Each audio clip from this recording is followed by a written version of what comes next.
प्रदेश में 7 सीटों पर 13 नवंबर को होने वाले चुनाव के लिए भाजपा और कांग्रेस के प्रत्याशियों ने नामांकन भरना शुरू कर दिया है। भाजपा ने दौसा के मंत्री डॉक्टर किरोड़ीलाल मीणा के छोटे भाई जगमोहन मीणा को चुनावी मैदान में उतारा है। इस दौरान भाजपा प्रत्याशी जगमोहन मीणा के चुनाव कार्यालय का उद्घाटन किया गया। इसके बाद वे दोपहर को नामांकन भरने पहुंचे और भाजपा विधायकों और नेताओं कार्यकर्ताओं के साथ एसडीएम के समक्ष अपना नामांकन प्रस्तुत किया। नामांकन के बाद मौजूदा दौसा लोकसभा के बीजेपी विधायकों से चुनावी बात की राजस्थान स्टेट हेड लोकेश नागर ने।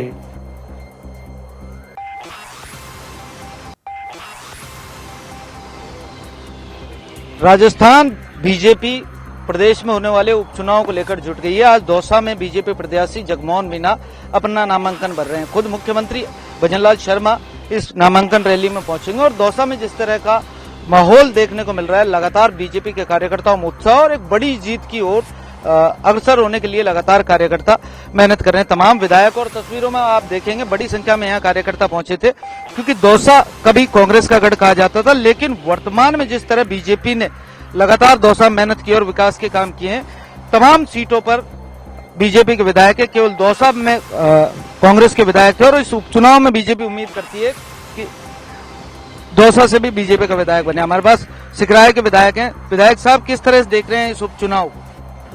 देखिए, ये सब दौसा के अंदर जो उपचुनाव हो रहा है और सभी कार्यकर्ता एकजुट हो चुके हैं और अब इस चुनाव को जीतने के लिए लग चुके हैं। और जहां तक विकास की बात है, दौसा में कांग्रेस ने जो किया, 10 साल से यहाँ पे भारतीय जनता पार्टी का कार्यकर्ता नहीं रहा और जो विकास हुआ है वो अपन सब देख रहे हैं कि विकास के नाम पे सिर्फ पत्थर लगे हैं, काम हुआ नहीं है, किसी तरह की कोई वित्तीय स्वीकृति नहीं निकली। लेकिन हमारी सरकार ने आते ही, दौसा में विधायक नहीं था तब भी, कम से कम 7.5 करोड़ की रोड दे दी, रोपवे दिया, 28 करोड़ रुपए इन्होंने और विभिन्न जो अपना उपलब्धियां थी अपने सरकार की उनको बताया।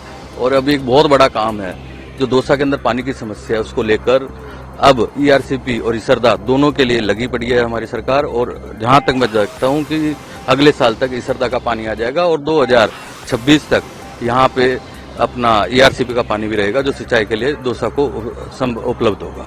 आपका लगता हुआ क्षेत्र है, दलित समाज कितना बीजेपी की ओर मुड़ पाएगा? क्योंकि लगातार लोकसभा चुनाव में देखा गया था, संविधान को लेकर बरगलाया गया, तमाम चीजों को लेकर बरगलाया गया और जिस तरह वोट कास्ट हुआ वो कहीं न कहीं एक चिंता का विषय था। और अब डीसी बैरवा को कांग्रेस ने यहाँ प्रत्याशी बनाया है।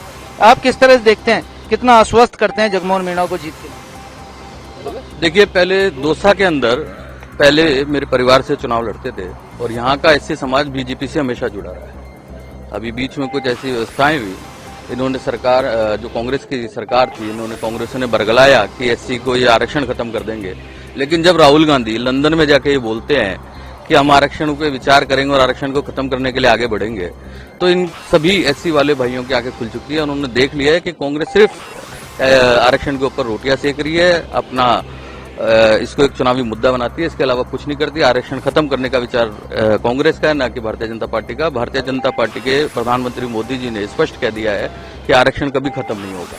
हमारे साथ लालसोट से विधायक रामविलास जी भी हैं। रामविलास जी, सरकार का 1 साल का कार्यकाल और उसके बीच में अब ये उपचुनाव, किस तरह देखते हैं इस उपचुनाव को और कितना आश्वस्त है पार्टी इस जीत को लेकर? जिस तरीके से माननीय मुख्यमंत्री के नेतृत्व में, भजनलाल जी के नेतृत्व में सरकार ने 1 साल भी पूरे नहीं हुए, उससे पहले हमारी 50%, 45% घोषणाएं पूरी कर दी। उन चीजों को लेकर के हम अभी जनता के बीच में जा रहे हैं और इसका आज परिणाम आपको खुद को देखने को मिल जाएगा। जो हमारी नामांकन की सभा होगी, बेतादाद बड़ी संख्या में हमारे कार्यकर्ता एकजुटता के साथ में वहां पे उपस्थित होंगे। अभी मैं रास्ते में आया था तो जगह जगह जाम लग रहे थे, इतने बड़ी संख्या में हमारे कार्यकर्ता नामांकन सभा के लिए यहाँ पे आ रहे हैं। कांग्रेस दौसा को अपना गढ़ कहती है, इस गढ़ को भेदने को लेकर कितना आश्वस्त है? नहीं, ये गढ़ अब ढा चुका है। इसका आपको 23 तारीख को पता पड़ेगा कितना बड़े अंतर से गढ़ को ढाएंगे और एक दौसा में नया इतिहास बनेगा। मुख्यमंत्री भजनलाल लगातार विदेश दौरे पर रहे और अब लगातार उपचुनाव को लेकर सक्रिय। आज सभाएं हैं अलग अलग जगह, दौसा में भी सभा है। आप किस तरह से देखते हैं, क्योंकि दौसा इतनी बड़ी राजनीति का केंद्र है, दौसा ने बड़े बड़े नेता पैदा किए, लेकिन राजधानी के नजदीक होने के बावजूद आज भी विकास से अछूता है। तमाम उद्योग धंधों के लिए लोगों को बाहर जाना पड़ता है, रोजगार के लिए बाहर जाना पड़ता है, बिजली, पानी, सड़क और चिकित्सा अब भी चुनावी मुद्दे। देखो, माननीय भजनलाल जी की सरकार ने दौसा जिले को इतना दिया है।